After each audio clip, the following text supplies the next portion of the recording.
Olá, pessoal, senhoras e senhores, tudo bem com vocês? A gente tem acompanhado, lido uma maratona de leitura bem interessante a respeito dos evangelhos. Mais uma vez, hoje o evangelho Mateus para Todos, essa série de livros do N.T. Wright. A gente vai dar continuidade. Na aula passada a gente viu sobre a questão do adultério, né? E dos juramentos também, adultério e juramentos. E na continuidade do Sermão do Monte, a gente vai lidar agora. Jesus, na verdade, vai trazer para nós, vai lidar, vai nos provocar com algumas situações. Mas reflita comigo um pouquinho, né? Nesses tempos atuais, da modernidade, onde a gente tem acesso a muitas informações, como a gente percebe e a gente sente a violência, o ódio, né, a falta de amor, aquela questão de vingança, né? Isso, infelizmente, a nossa sociedade está permeada por esse tipo de sentimentos e comportamentos. Mas isso não é exclusividade do nosso tempo, da nossa época, da nossa era. Isso vem dos mais primórdios tempos antigos.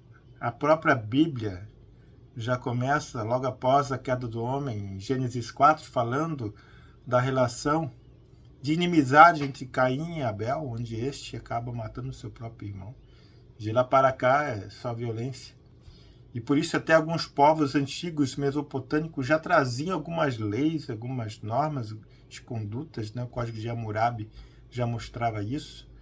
E depois o Antigo Testamento nos mostra como Moisés recebeu a lei e posteriormente ela foi sendo, digamos assim, aprimorada, aperfeiçoada e incluída outras regras para o povo judeu, e sempre tratando de uma maneira ou de outra também das relações entre as pessoas e quando haviam determinados tipos de delitos, como eles eram tratados.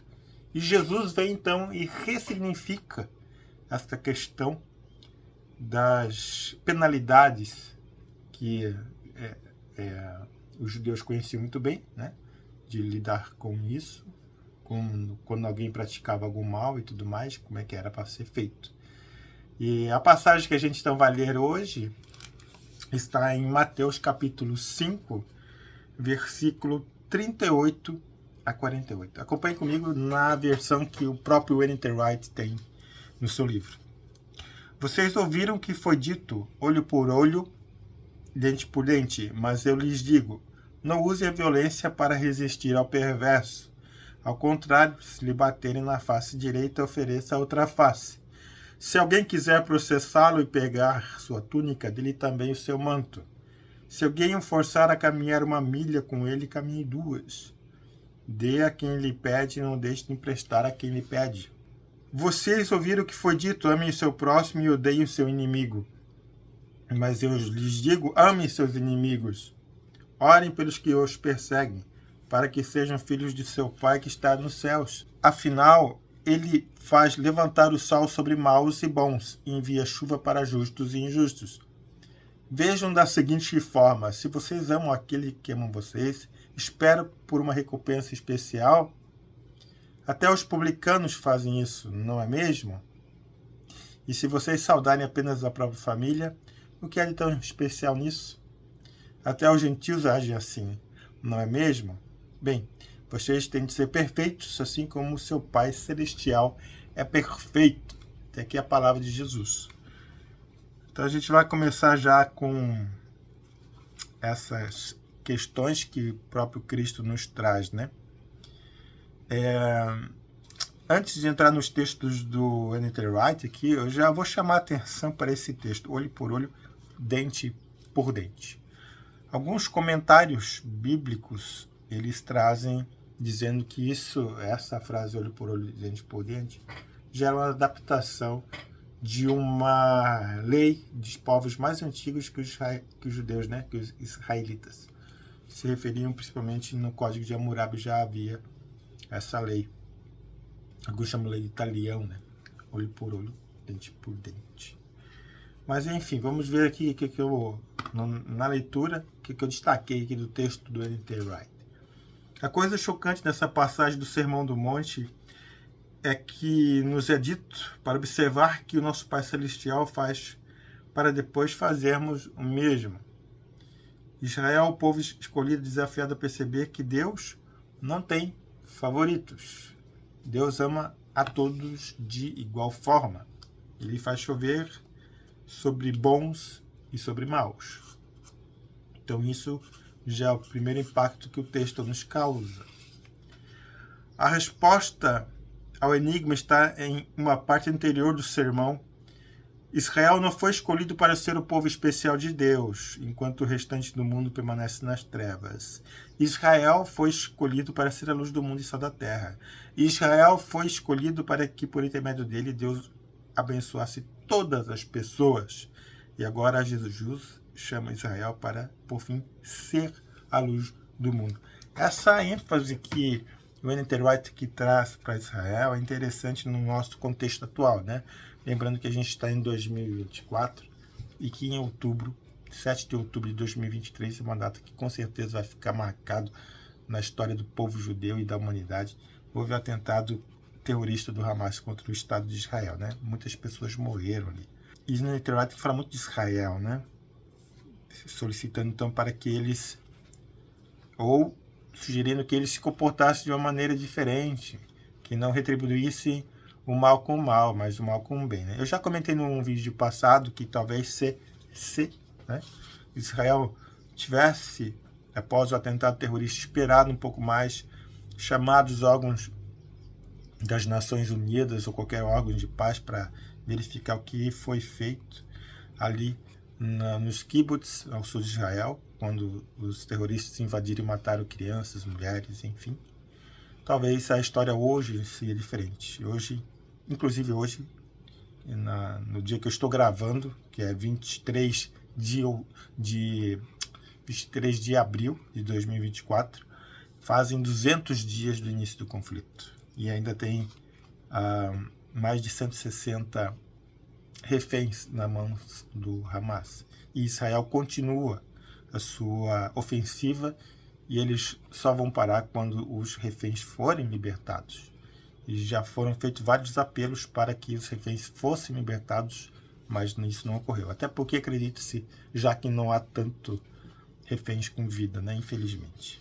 Mas, enfim, voltando para o nosso contexto aqui da leitura, então Israel, segundo o N.T. Wright, era para ser esse sal, essa luz do mundo, cujas nações iriam olhar e dar glórias a Deus pela existência da nação.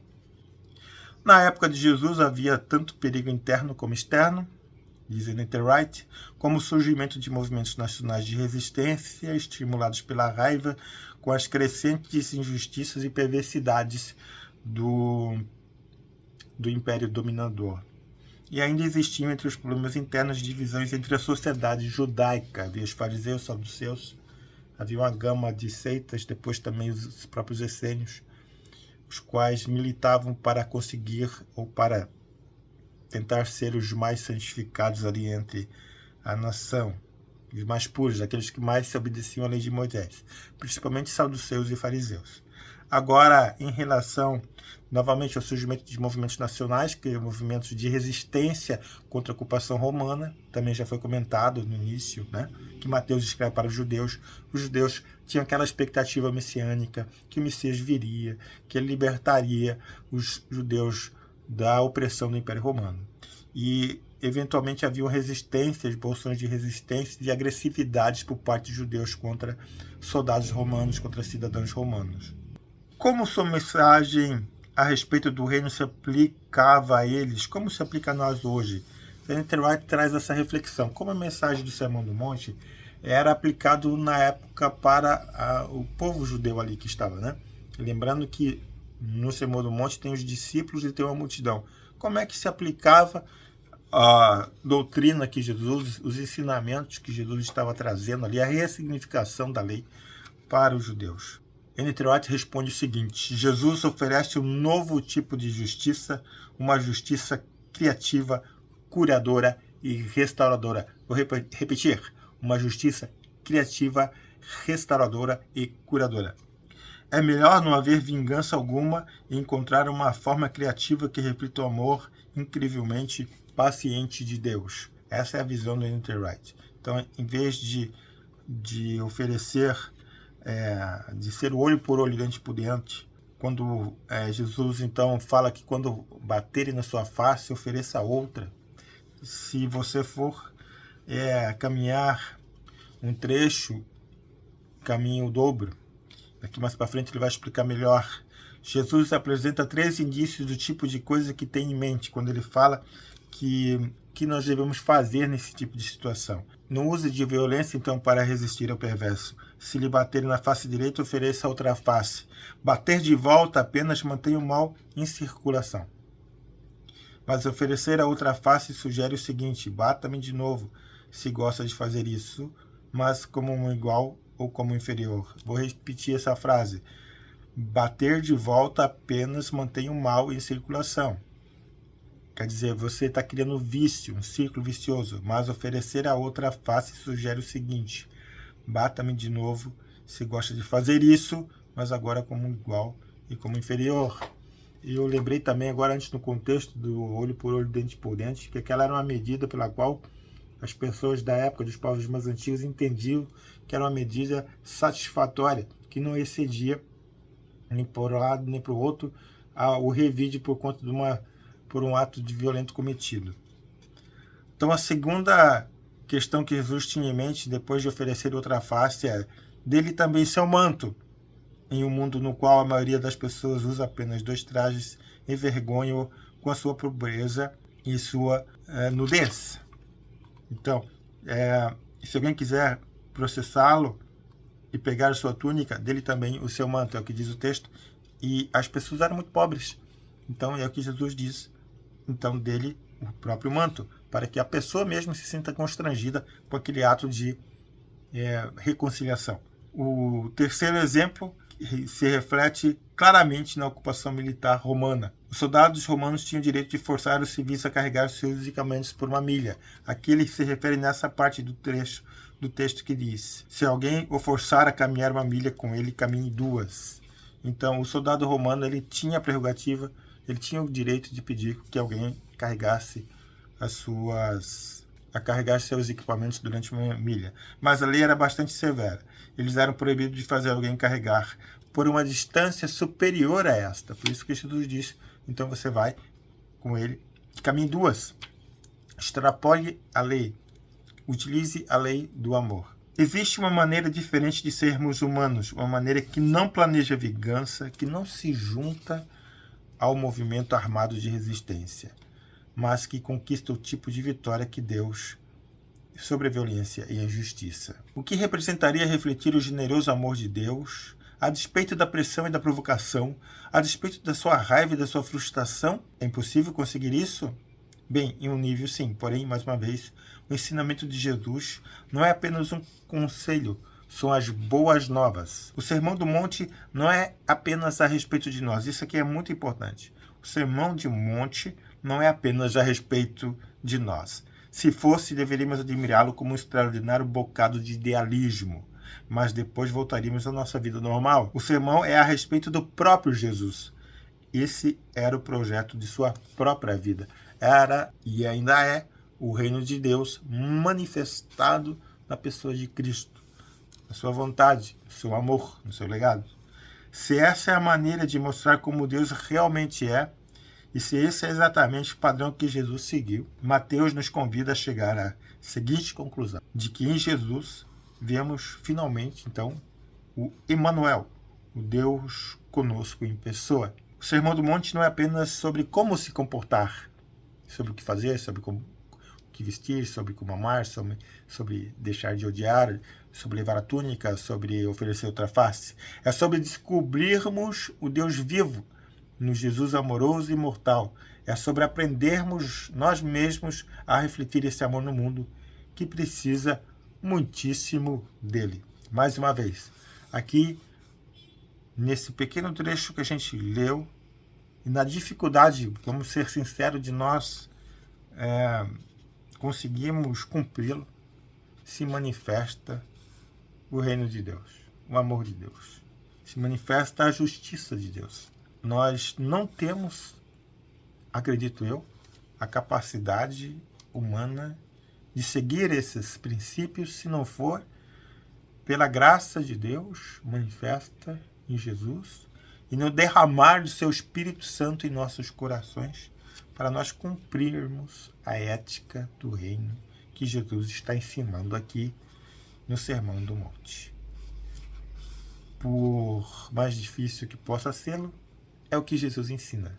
Como Ellen White disse, não é apenas o bom conselho, são as boas novas de que em Cristo Jesus isso se torna possível. Então, meu irmão, meu amigo, meu companheiro aí de caminhada, o desafio é nós nos colocarmos debaixo da vontade de Deus em situações nas quais nós somos afrontados, humilhados, em situações nas quais algo se torna penoso para nós, pedimos a Deus a sua graça para que a gente consiga obedecer a Ele com amor e com gratidão. Beleza? Esse era o texto para hoje.